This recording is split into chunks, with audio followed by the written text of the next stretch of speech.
Hey everybody, happy Monday night. Today is August 12th, 2024. We are across the pitch.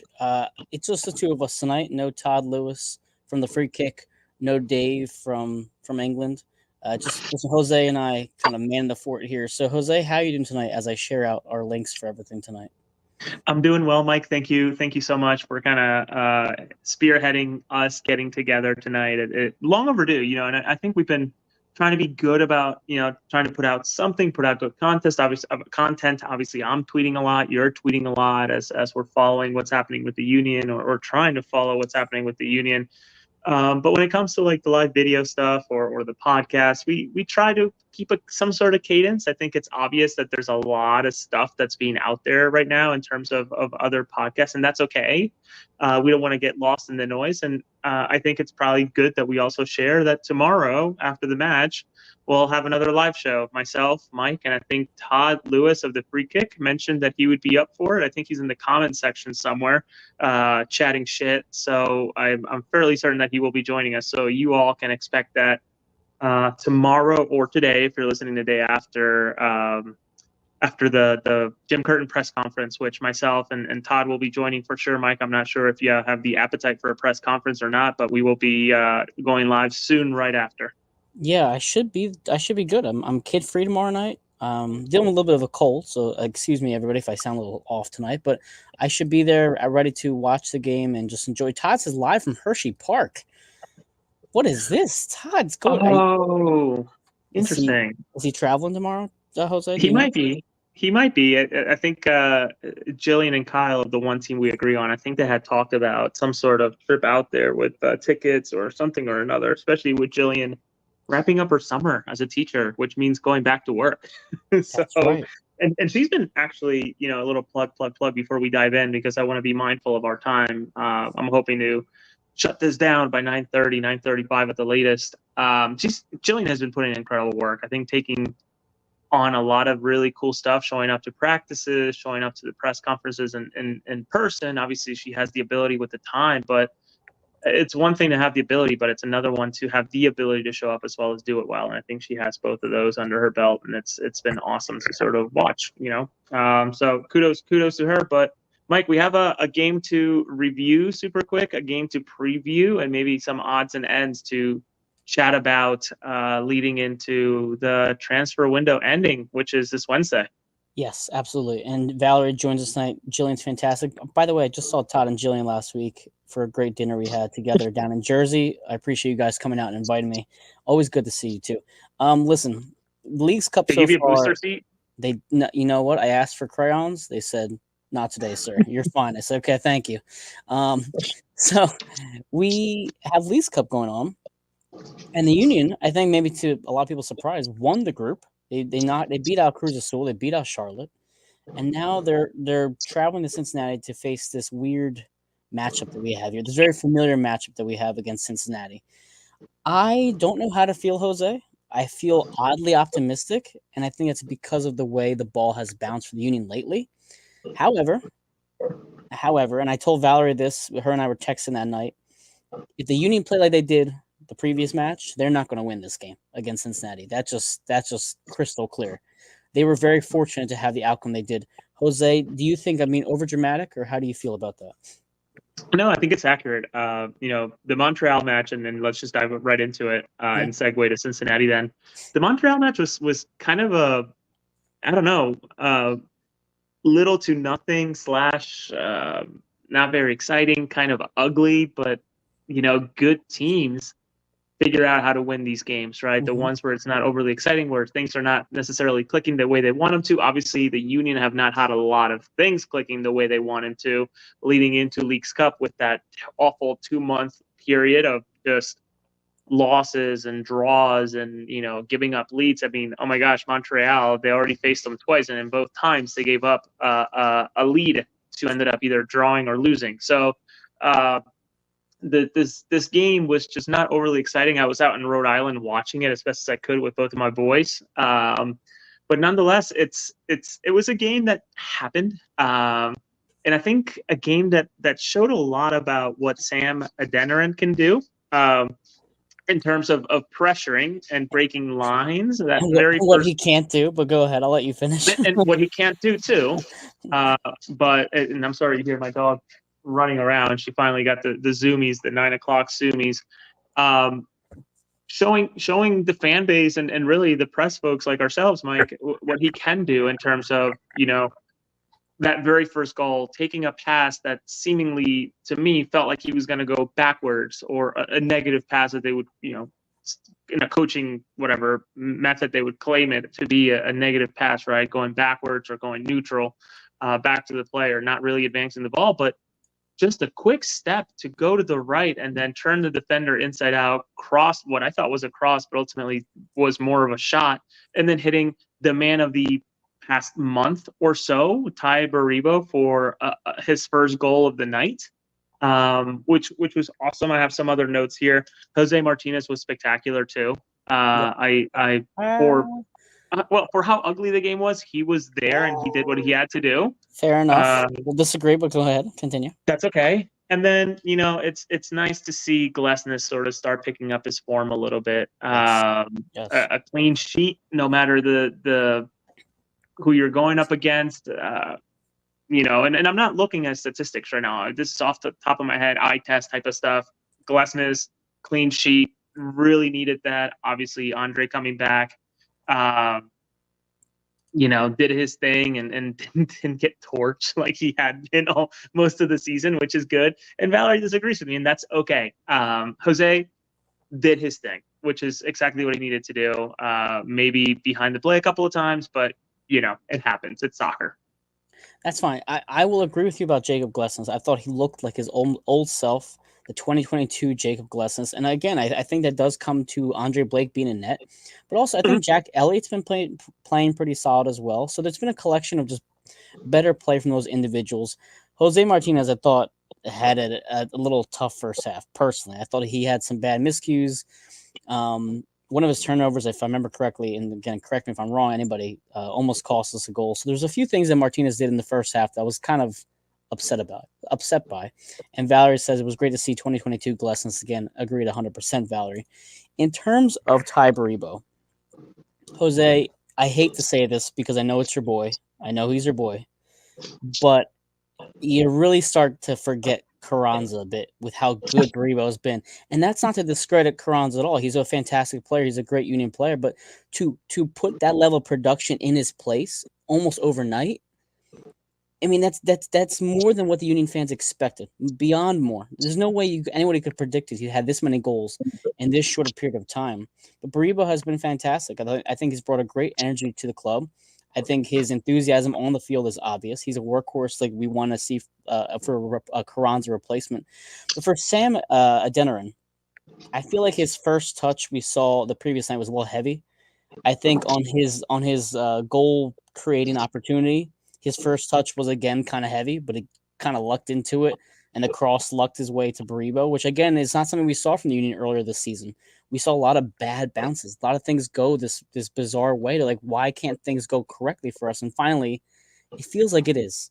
And to Curtin's credit, God, over the last couple weeks, months, how many times have you said the ball's just not bouncing our way? We have to dig ourselves out of this. Well, at the same time, some luck has to go back in the Union's way. And I think that's what we're kind of seeing right now, which is why I feel a little optimistic. I do. I think that it's just a good vibe going into Cincinnati.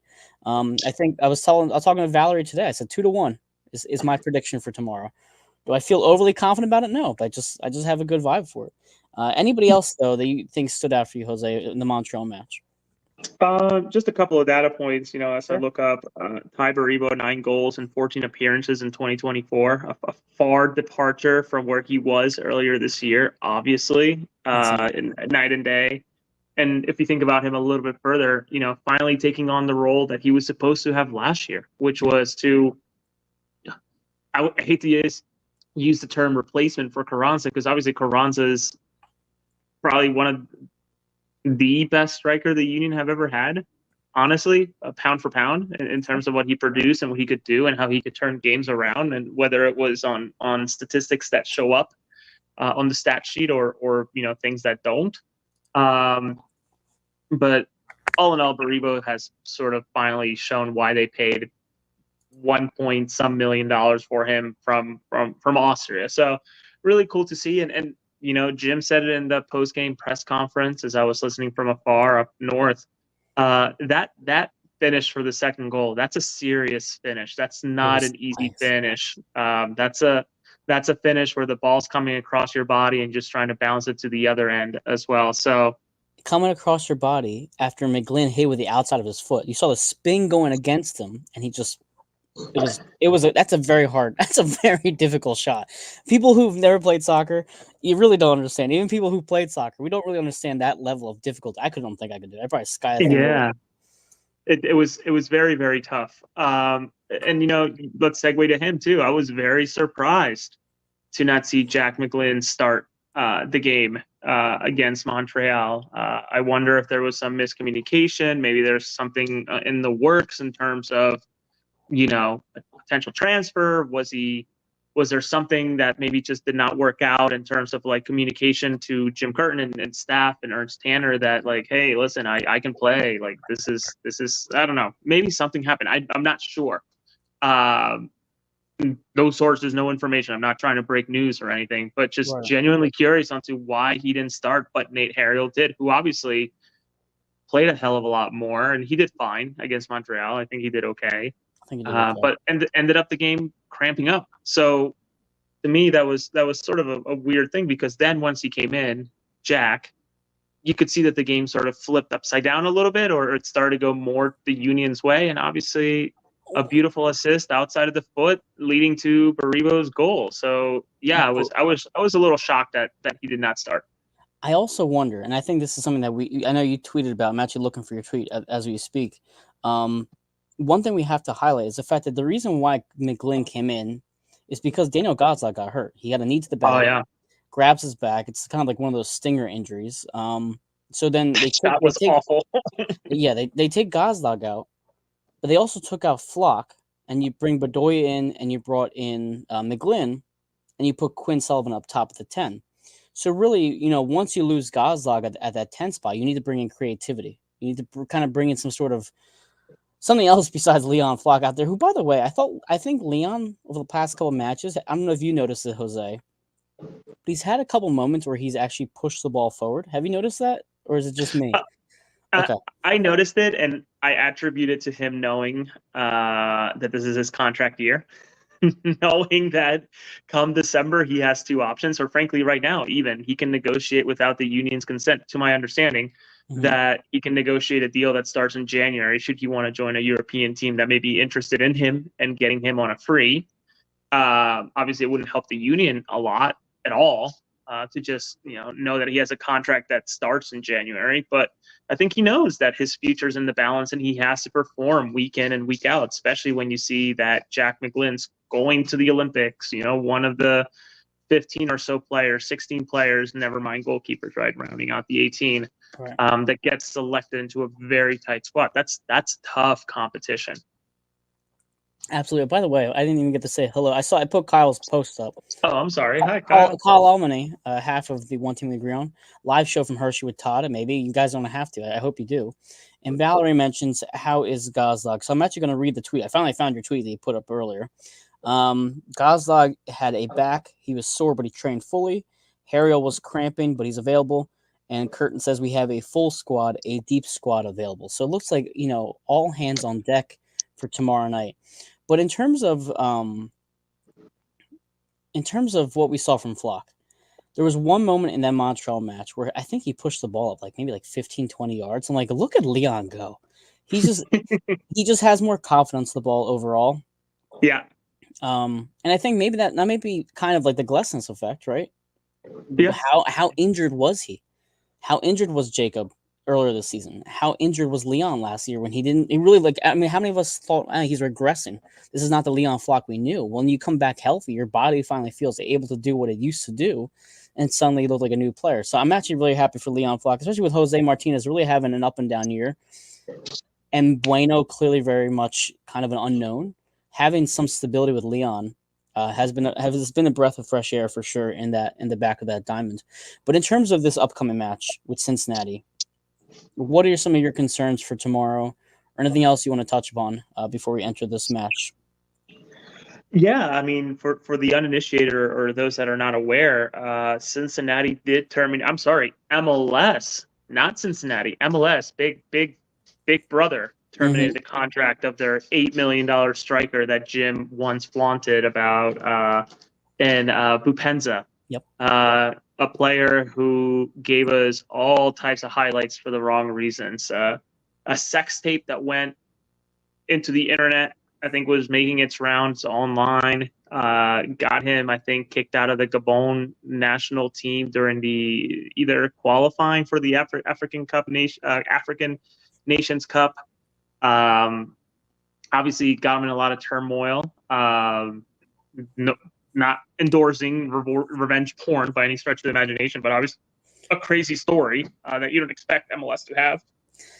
But then fast forward a little bit further, got his jaw broken by a boxer at a bar Mm-hmm. and missed a good bit of the season as well. So Aaron Bupensa finally then, my understanding is, decided to just not show up to practice. It wasn't quite what he wanted. And in listening to the press conference today, Pat Noonan, everybody should know who Pat Noonan is, former assistant coach to Jim Curtin, has made the big step with Chris Albright over there at Cincinnati and honestly been probably the better team over the last 2-3 years. Sort of did not want to talk about it. You know, he was happy to put, I think, and I quote, put a bow on it and move on. So a player that came and went, a hefty fee. I wonder what that looks like or what that means for Cincinnati in terms of, you know, do they get any compensation since it was MLS terminating the contract Right. versus, you know, Cincinnati having to do so and what that means. Obviously, he was breaching the contract quite a bit. My understanding is that he was just roaming around Cincinnati doing not a whole lot. He was perfectly fine, no injury, nothing. He just decided to call it quits. And I forget the player that was available today during Leagues Cup. I was just listening. I try not to ask questions on some of the away teams or, you know, the teams that the Union face unless I know exactly who's going to speak. So this player sort of said that the team got together with Aaron and said, this is what we want, and I don't think you're willing to give us this. And I think it was really about commitment. So it's an interesting situation for Cincinnati, but that is a very, very dangerous player that is no longer in MLS and can only help the Union's chances tomorrow. Though, make no mistake, that Cincinnati team with the Kelsey guy who just came from Shakhtar Donetsk out in the Ukraine, Venezuelan guy, very, very young. He is dangerous too. So plenty of weapons for them too. Well, the Cincinnati team has been in very interesting form lately. I'm kind of looking back at the last 6 or 7 games. You know, they beat Miami 6-1, but after that, they lost to Charlotte. Charlotte making some noise, by the way, in the transfer market. But we can talk about that another time. Charlotte beat them 3-1 on the 13th of July. They lost to Chicago 1-0. They lost to the Red Bull 3-1. They only beat Querétaro, and I'm gonna just Querétaro. There you go, 1-0. But then they beat NYCFC 4-2. But that match, the box score, or the final score rather, does not really explain how that match went down. If you watch NYCFC Cincinnati match, oh Colin, hello, Colin, thanks for joining us tonight. Happy how y'all doing tonight. We're doing well, Colin. Thanks for joining us tonight. If you watch the NYCFC Cincinnati match in the League's Cup group stage, NYC had a goal in the 25th minute and the 61st. And then Cincinnati scored in the 79th, the 81st, the 86th, and the 89th minute. I mean, an absolute meltdown by NYC. And I'm pretty sure, and I'm looking right now, Matt Freese did not start. No, Matt Freese did not start in net for them. So, I mean, shame on them for not putting Freese in net. But, I mean, I don't want to say that. One? Let me look at it. I just closed it out. Perea I'm was. so sorry. No, it's fine. Perea did not play. Did he? No, I don't see his name on here at all. Okay. Yeah, doesn't look like he played unless I'm just completely. I don't think he's actually on the roster for that game. Yeah, I haven't followed with them, and frankly, I'm not really sure that there's a reason to outside of just being a sicko, like I am in terms of following players. No, But you are. more specifically with some sort of trigger for compensation for the union or anything like that. You know, reaching certain benchmarks, minutes, etc.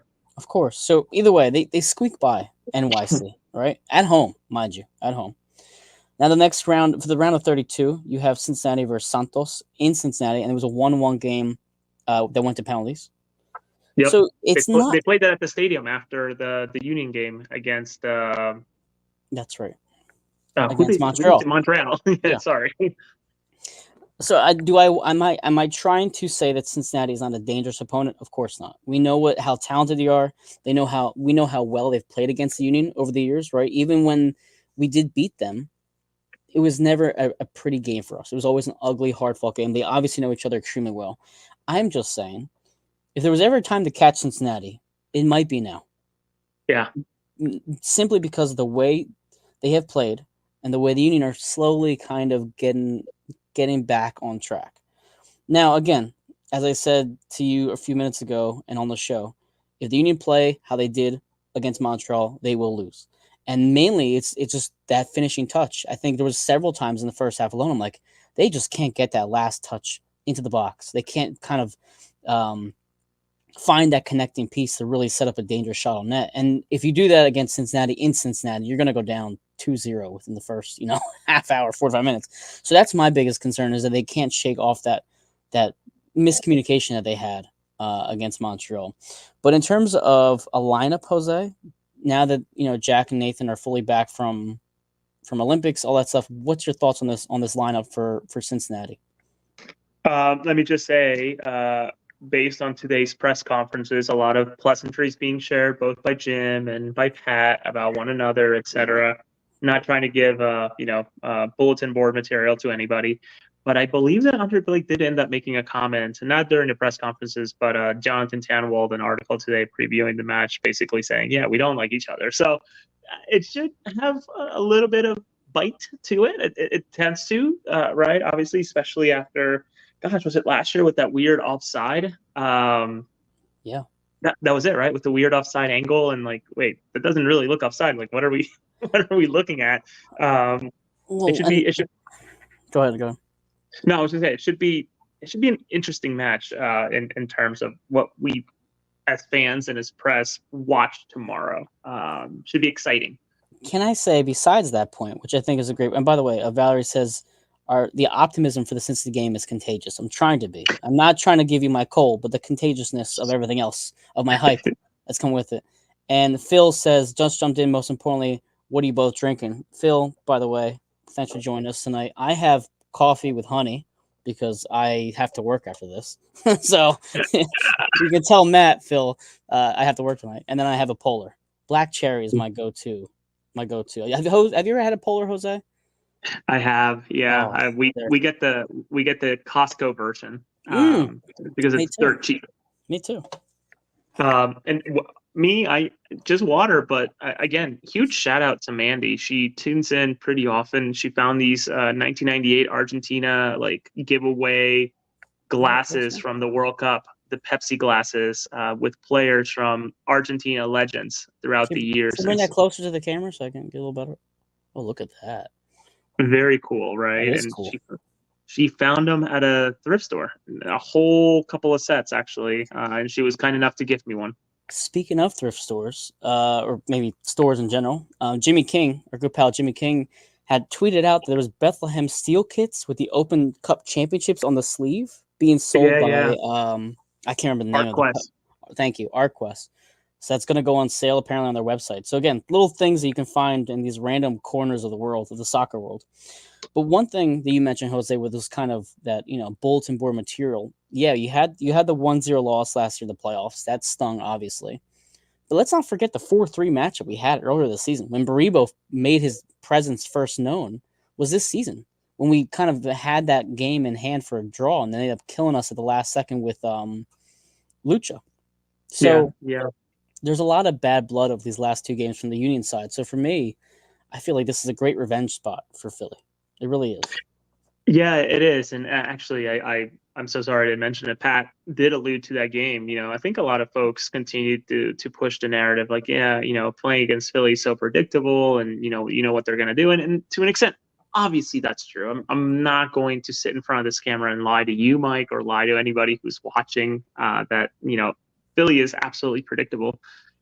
But what is really hard to predict is just how hard the team hits when they hit and how fast they run at you when they run. You can't replicate that until you're actually doing it. And this is just, talking to coaching staff from across the league and former coaching staff from across the league that, either were part of the union or, have never been part of the union, but, from an aside, just sort of commenting on content that I put out and, showing their appreciation and being, reliable people to chat with. But the lineup tomorrow, I think is pretty easy to predict. I think you see a Harriel, Glessens, Elliott, Kai, back four. Yeah. Then you see Jose Martinez. Then you see Quinn Sullivan. I think you see Jack coming back into the starting lineup. Okay. Gastag, Baribo, and Sam. Interesting. I did not think you were going to say that. Okay. So just for, I guess my sicko ass self for what we did with the lineup last time. So when we went to Cincinnati and we lost 4-3, we had Semle. We had Semle in net. We had Harriel in the left back. At the back three was Harriel, Elliott, and Glessens. You had Wagner and Bizo, McGlynn, Bueno, and Flock, and obviously Baribo and Ua up top. So you had a very different lineup than what you're predicting right now. I actually think Ua gets to start tomorrow. The reason why is because I want Sam to be almost Corey Burke-esque off the bench. Because if there's ever a competition or two clubs that kind of just go at each other, after 65, 70 minutes, both defenses are kind of tired. You want something like Sam who's just going to bulldoze you, kind of like how Corey Burke used to do for us, time and time again. So I would really like to see Ua and Baribo. But I actually think Bedoya gets the start. Okay. Some leadership in there? I think, and that's the only reason why. Do I agree with it? No, I think he's better suited off the bench in that role that we saw earlier this season. Look how good he was earlier this season with the first week when Quinn Sullivan was going crazy in those first month and a half of the season. Bedoya was really a strong substitution for us, and I think I would like to see him do that again. I just don't know if Jim does it in a match like this, in an environment like this, when Quinn Sullivan also hasn't been playing phenomenal. Mm-hmm. And I hate to say it because I'm the biggest Quinn Sullivan stan. Oh, shit. I got a Kevin Sullivan card in the mail, and I forgot to put it on camera. I'll show it next time. But I agree with you. I think McGlynn's back in the lineup. I think Jose Martinez is at the 6. And I guess my only thing is whether Harriel starts or Olivier. Now, Olivier started last time, but I don't see him starting this time. I think it's going to be Harriel.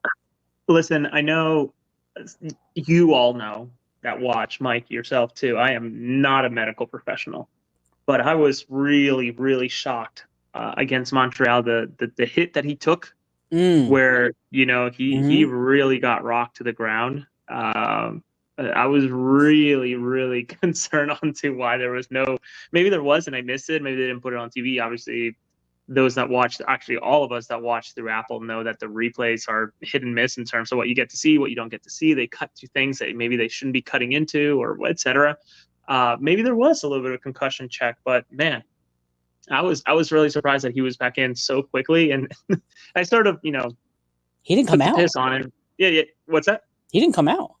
I don't. Right, he didn't. Because like 2 minutes later, there was that play with him and Jack, and I sort of joked about it on Twitter, but like it seemed like Mbaizo just wasn't with it there for that minute or two shortly after that incident. So to me, it was kind of like, man, it reminds me of the Liverpool goalkeeper who took the shoulder to the face, and then, like 5 minutes later, he passed the ball to Karim Benzema in the Champions League final and ended up getting scored on. So I don't see how Mbaizo starts this game, to be completely blunt and honest with you, unless Nate is in the dumps. Like, Jim alluded to it, and you read the report that I put out there in terms of the press conference.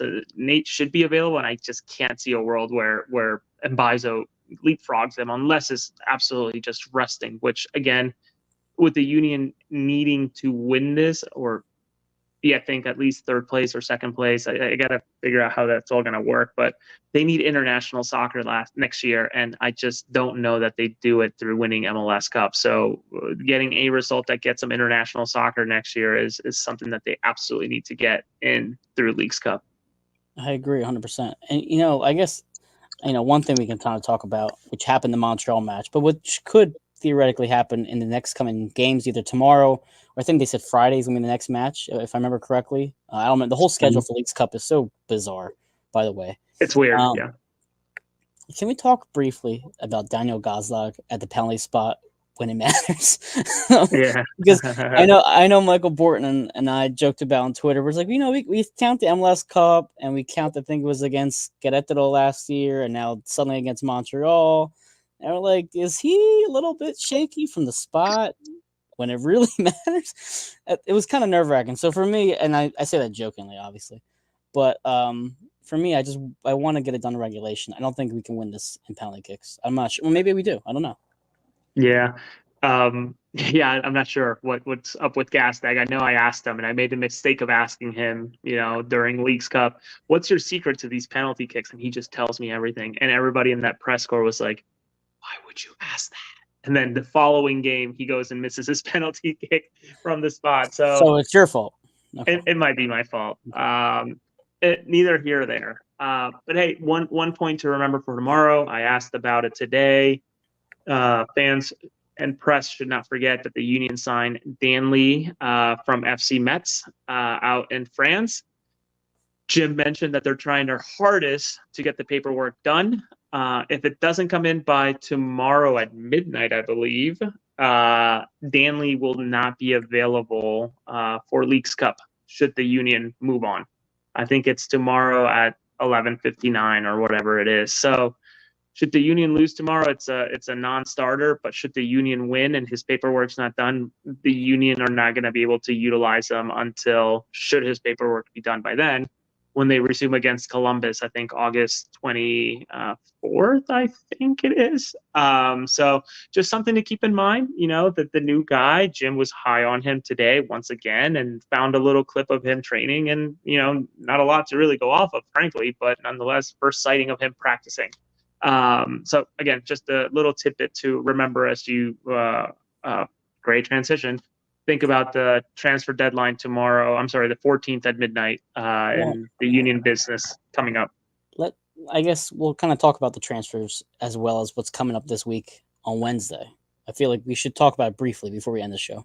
On Wednesday is the Sons of Ben. I'm sorry. It's the Union Town Hall on Wednesday.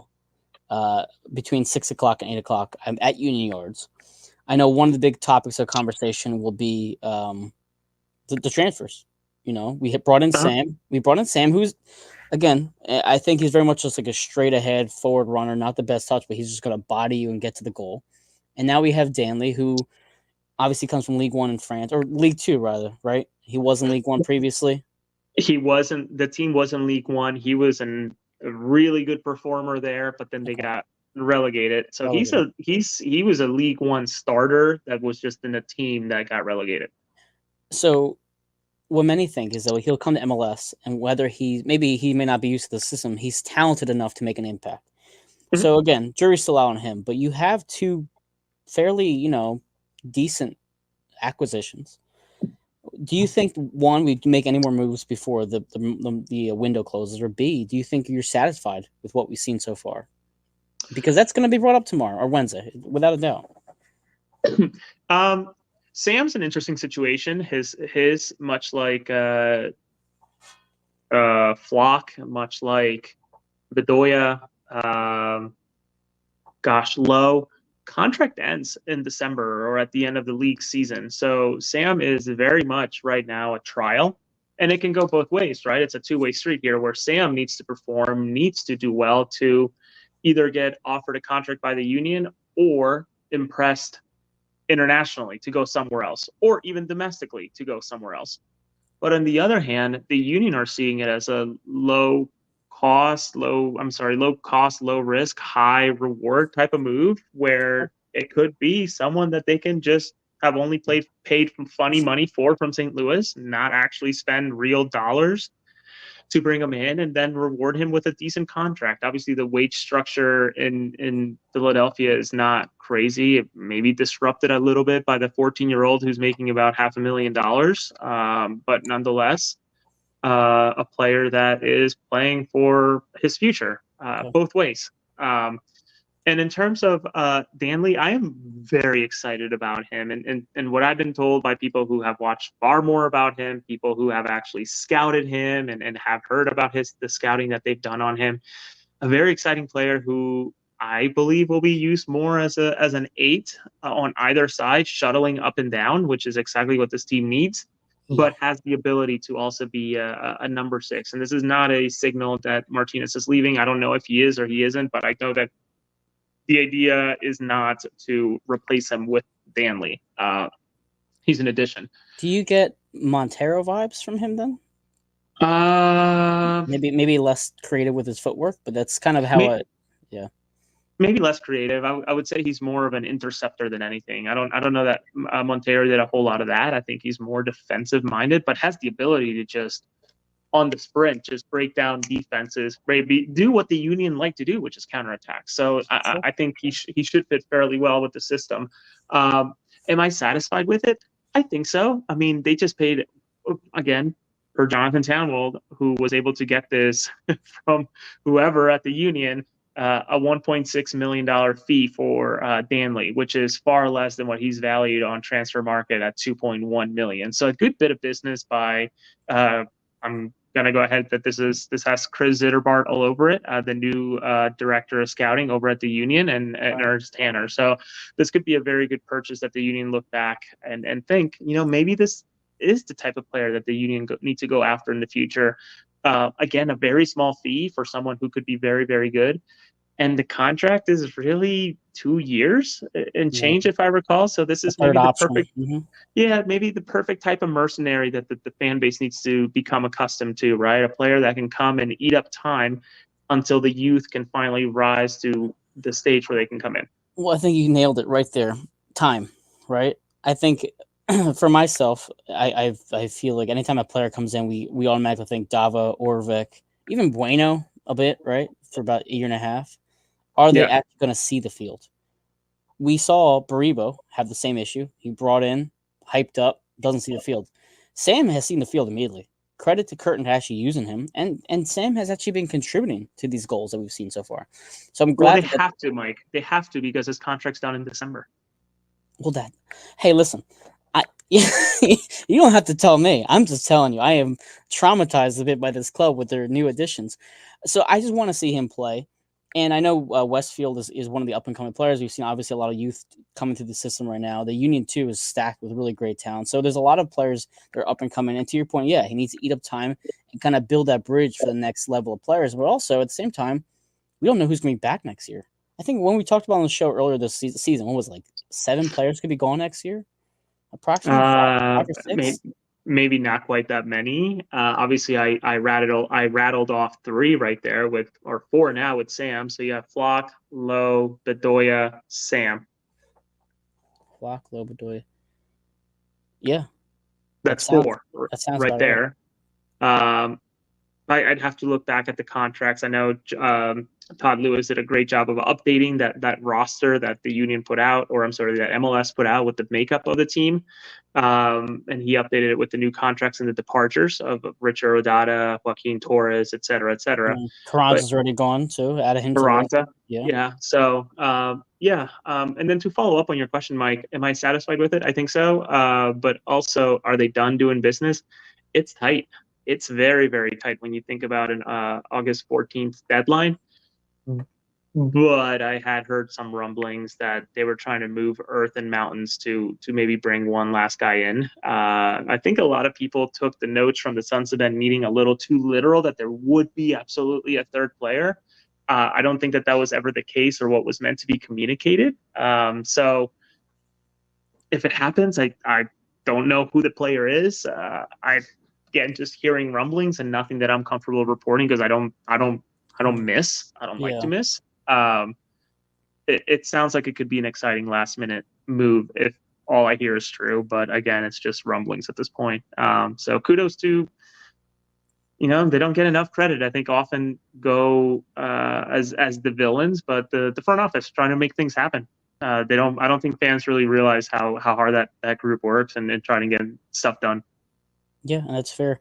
There's a lot of I think one of the things that people were worried about was the midfield. I think John Jacques kind of adds to that and kind of lessens that fear a bit. I wouldn't mind another midfielder personally.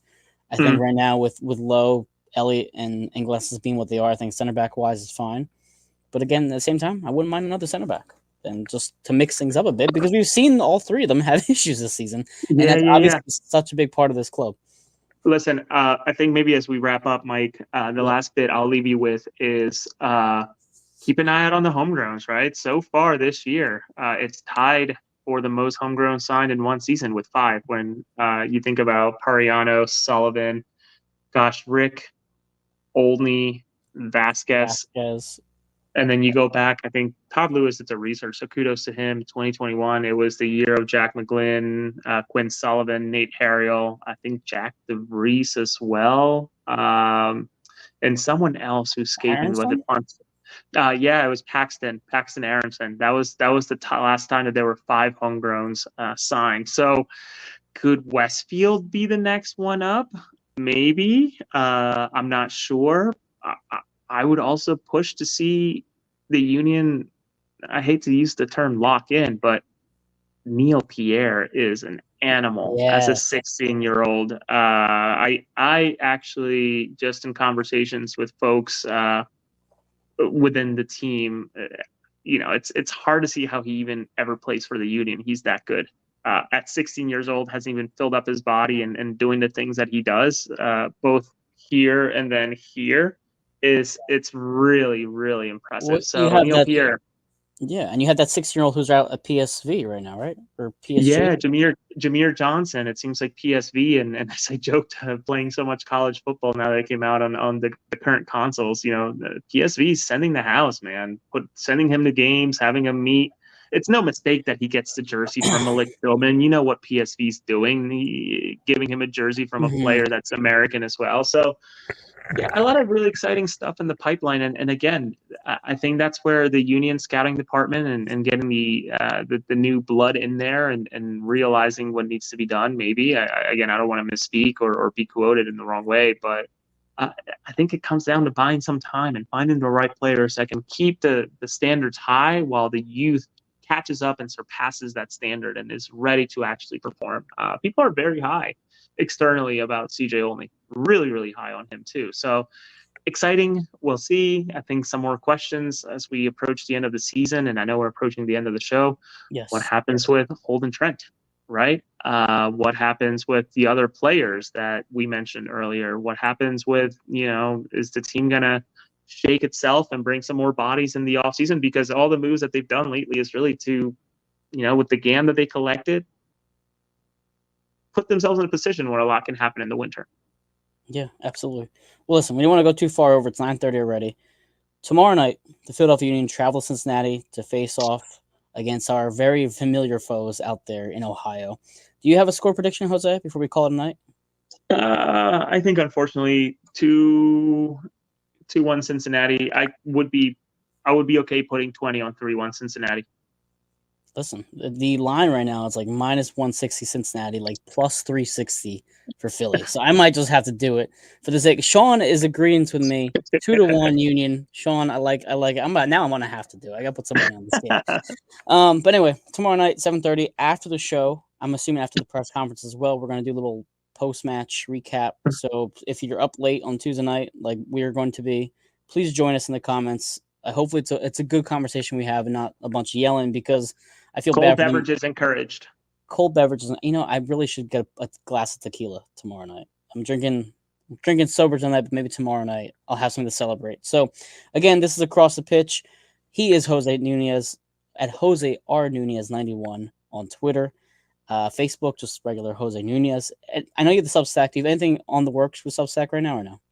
Yeah. I was just in Rhode Island. Shout out to Rhode Island FC, the PR department there. I reached out, just it's a Hail Mary type of thing, and they're like, "Please come on in." And I was able to actually meet 2 Union connections. Carl Spratt, who was a big part of the Union Academy and the coaching department, as well as the Union 2 coach before Ross Kane came over.